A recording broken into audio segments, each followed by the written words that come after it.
put your headphones on, honestly. Oh. Today in the studio we're having Helen Doron. Hello, how are you? I'm fine. How are you? I'm fine too, thank you. I have a few questions for you. The first one is, how did you come up with the idea of creating your first Helen Doron course? What was your inspiration? I wanted a better future for all children. My original idea was early child development, many different methodologies, especially inspired by Glenn Doman, things that would stimulate young children's brains to give them a greater capacity, which would make them a lot happier in life afterwards. And also the idea was that parents would understand more about their children, bond better with them, give them more, have more to do with them. So this is my original idea, and I thought I'd start with English. I'd start with English because nothing stimulates a child's brain more than another foreign language if it's taught up to the age of 7. I started when I was 6. Ah, that was good then.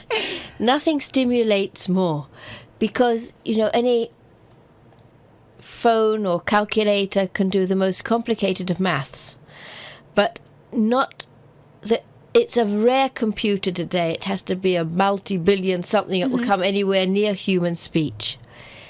Human speech, human thought processes that go with the speech are so incredibly complicated. It's the phonetic level, it's the level of the intonation, it's the phonemic level, it's the level of the grammar and the syntax, it's the level of the semantics.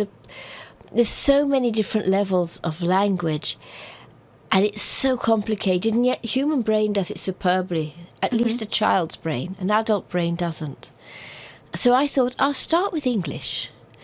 And with the English, we'll be able to really stimulate kids' brains, and I called my first set English for All Children, and I think you maybe learnt with that when you first came.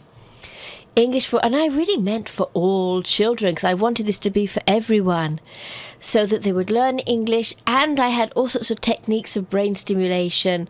The whole technique of repeated home hearing was so that I understood it from Dr.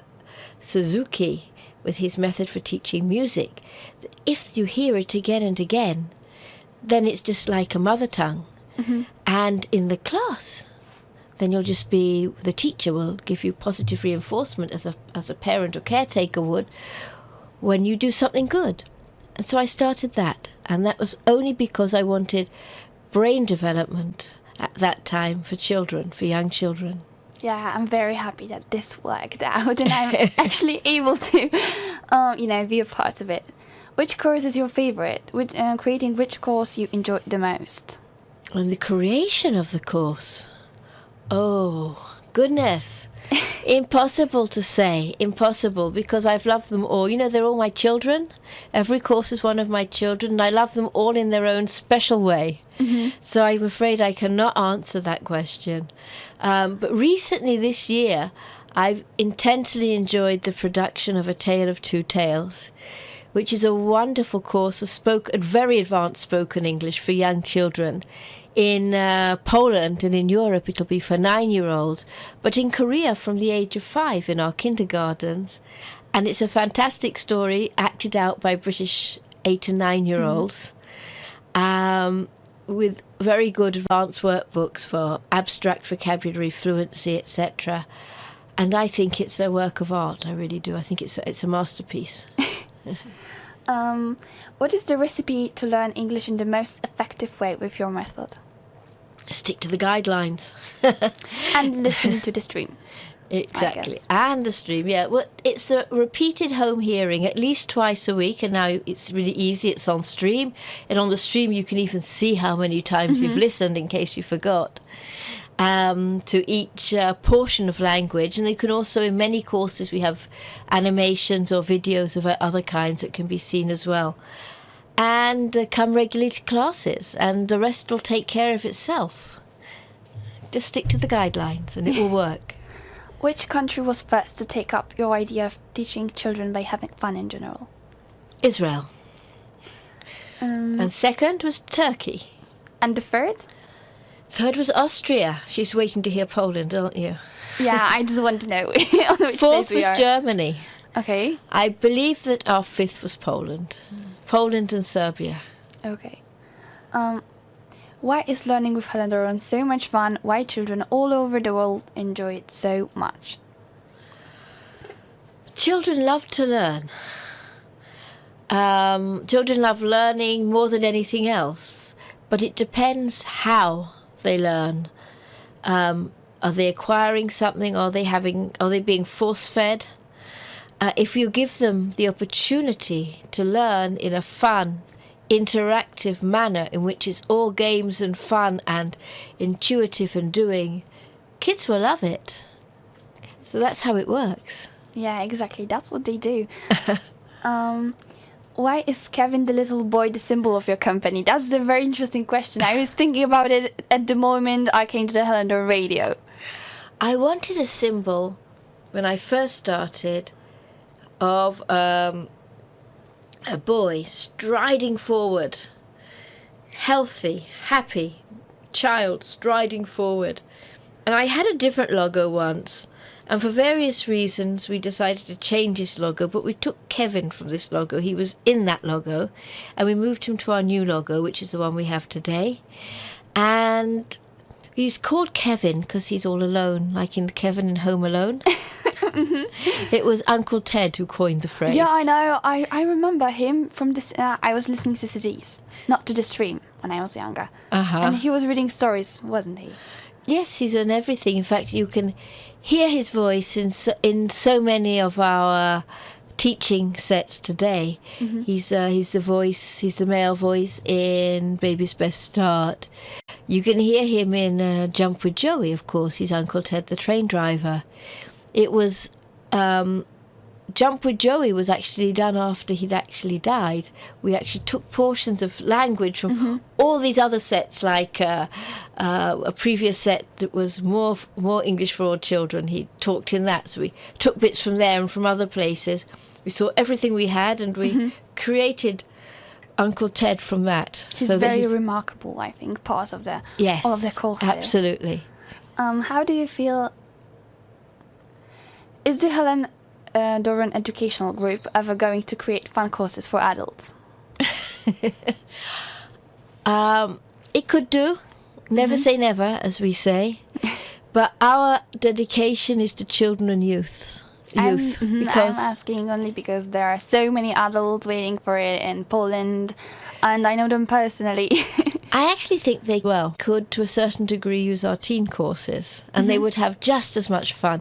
Many, many years ago, over 30 years ago, when I was a simple teacher, I was teaching French to people as well. And remember, it was one year I had two groups. I was mainly teaching English, but 2 groups of French teaching. One for children and one for adults. And the adult group were using the adult books, and the children were using children's books, but I, of course, created lots and lots of games for them in French, like we do with our English games for children. But the adults waited for the end of the lesson when I take out the children's games, and that's what we'd play. Then they enjoyed themselves. So I'm not certain. I think that our adults would have a whale of a time with our teen courses. It's true. It's not business English. That would be something else. But for everyday English, they'd get the basis, they'd get the fun, they'd get the interaction. I think your average 20, 30, 40-year-old would have a ball with our teen English. What is your biggest hobby apart from teaching and creating fun courses for children? Oh, well, first of all, I love to swim. I swim every day. Me too. I love swimming. I do transcendental meditation like so many other people today. You can look up the David Lynch Foundation and see all the Hollywood stars that do transcendental meditation and heads of businesses that need it in order to... It supports them. So I meditate twice a day, do transcendental meditation twice a day. I look after animals. I donate a lot to animal charities. I myself, at the moment, am looking after 8 dogs. Well, they're sort of mine. Wow. They used to be outside, but the neighbours complained. I've had to move them all into the house. Yes, it means cleaning every day. And I adopt old dogs. Mm-hmm. The ones that people don't want, the ones that are going to be put down if I don't take them. I wish I could take them all, and I'm not taking enough, but I think I've reached the limit because I can't fit any more in the car. My husband and I come with the dogs every day to work, so that they won't be on their own at home, and you never know what's going to happen to them. They're all old. Yeah, of course. Anyhow, my husband has one younger dog for running with. All the rest are extremely old. We don't know how old because we got them when they were old. Except for Polly the collie, who's been with us since she was about half a year old. But she's also an old dog today. And she was an inspiration to create the course, right? Polly the collie, yes. Now we have Polly tells tales, and Polly follows the stars, and Polly reads and writes. So we have courses of Polly, and yes. What would you like to tell students in Poland? Could you send them greetings? Well, first of all, congratulations. You know that Poland has over 30,000 Helen Doron English students. It's a success. It's an enormous success. We also have students of mathematics, Math Riders, which is part of the Helen Doron Educational Group in Poland.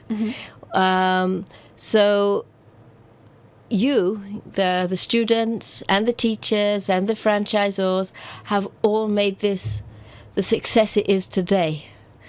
Over 30,000 students is an enormous achievement. And I see the enthusiasm, and I hear how well everyone's doing. And we have special teen centres today in Poland. I think Poland's leading the way with teen centres as well. Yeah, Poland's leading the way. Wow, that's a great information. I didn't expect it. Oh, yeah. Yeah, Poland's our number one country.